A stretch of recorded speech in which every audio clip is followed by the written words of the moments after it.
बाड़मेर की धूल भरी हवा में एक छोटी सी ढाणी है, हापो की ढाणी। वहां 12 साल की उम्र में एक नन्ही सी लड़की लीला का जीवन अचानक बिजली की तरह चमका और फिर वापस बुझ गया। दोनों हाथ करंट से कट गए। दुनिया ने सोचा कि अब ये बच्ची बस रोते रोते अपना जीवन बिताएगी, लेकिन लीला ने साबित कर दिया कि हिम्मत हाथों से नहीं दिलों में बसती है। शुरुआती दिनों में लीला स्कूल जाने से कतराती थी। कल्पना कीजिए, कक्षा में बच्चे हंसेंगे, उंगलियां उठाएंगे, देखो उसके हाथ नहीं है। ये डर उसके घर के कोने में उसे बिठा देता था। उसने खुद को एक कमरे में कैद कर लिया, आंखों में आंसू और मन में एक सवाल, अब मैं क्या करूंगी। लेकिन फिर एक शिक्षक आया, एक सच्चा गुरु, जिसने लीला की आंखों में छिपी चिंगारी को देखा और उसने कहा, बेटी, पढ़ाई हाथों से नहीं दिल से होती है। परिवार ने भी साथ दिया, माँ बाप की गोद में भाई बहनों का हौसला। लीला ने फैसला अपना फिर से बदल लिया। वो स्कूल जाने लगी, पैरों से किताब पकड़कर, पैरों से कलम पकड़कर। हर कदम पर लोग हैरान होते, लेकिन लीला मुस्कुराती रहती। समय बीता, लीला ने ग्रेजुएशन तो पूरा किया और सपना था शिक्षिका बनने का।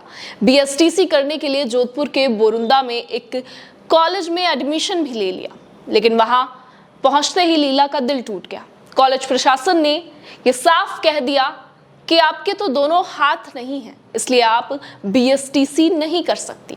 लीला पूरी तरह टूट चुकी थी, आंखों से आंसू बह रहे थे, लेकिन होठ कांप रहे थे। मैं क्यों नहीं कर सकती, यह सवाल लगातार उसके जहन में आ रहा था। मैं तो पैरों से लिखती हूँ, पढ़ाती भी हूँ। उस रात शायद उसने अपने बिस्तर पर सिर रखकर बहुत रोया होगा। किस्मत बार बार उसकी राह में दीवार खड़ी कर देती थी, फिर भी लीला ने हार नहीं मानी। आज वो पैरों से इतना शानदार लिखती है कि देखने वालों का दिल भर आता है।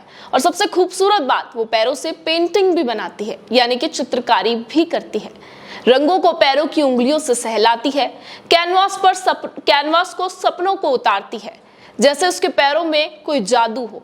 राजस्थान के पूर्व मुख्यमंत्री अशोक गहलोत का आज जन्मदिन था। लीला ने सोचा कि आज कुछ खास करती हूँ, और उसने पैरों से अशोक गहलोत की एक तस्वीर बना दी। एक साधारण लड़की का बिना हाथों वाला लेकिन दिल से भरा हुआ ये तोहफा। खबर जैसे ही आग की तरफ फैली, जोधपुर में अशोक गहलोत के समर्थक लीला के घर पहुंच गए।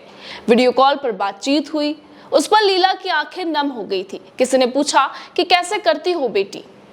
लीला मुस्कुराई और बोली, सर हाथ नहीं है तो क्या हुआ, दिल तो है। लेकिन कहानी वहीं खत्म नहीं होती। जब लीला के हाथ कटे तो बिजली विभाग ने इंश्योरेंस के नाम पे, आर्थिक सहायता के नाम पर करीब 5 लाख रुपए दिए। पिता ने सोचा कि बेटी की पढ़ाई के लिए सुरक्षित रख देता हूं, किसी बैंक में जमा करवा देता हूं। पैसे एक निजी क्रेडिट कोऑपरेटिव सोसाइटी को जमा करवा दिए, लेकिन 2017-18 में वो सोसाइटी बंद हो गई और पैसा भी डूब गया, सारे सपने भी डूब गए।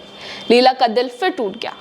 पिता की मेहनत, बेटी का भविष्य, सब कुछ बर्बाद। फिर किस्मत ने एक बार फिर करवट बदली। पिछले दिनों बाड़मेर के प्रसिद्ध समाज सेवी स्वर्गीय तनसिंह चौहान के बेटे जोगेंद्र सिंह और राजेंद्र सिंह ने लीला के घर पहुंचकर उसे 11 लाख रुपए की आर्थिक सहायता दी और एक चेक थमा दिया।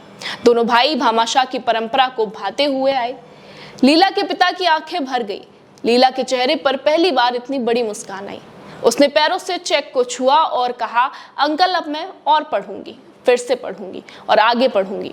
लीला की कहानी सिर्फ एक लड़की की कहानी नहीं है, वो हिम्मत की कहानी है। वो उन हजारों माँ बाप की कहानी है जो अपने बच्चों के लिए लड़ते हैं। ये उन शिक्षकों की कहानी है जो किताबी ज्ञान से आगे जीवन में भी बहुत कुछ सिखा देते हैं। और ये उन भामाशाहों की भी कहानी है जो बिना नाम के, बिना शोर के किसी के सपनों को सहारा देते हैं।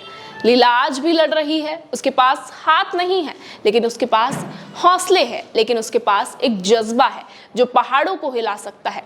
उसके पैरों में वो ताकत है जो दुनिया को रंग देती है।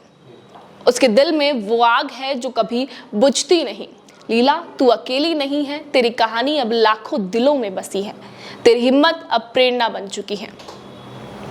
और एक दिन जब तू शिक्षिका बनेगी तो सारी दुनिया देखेगी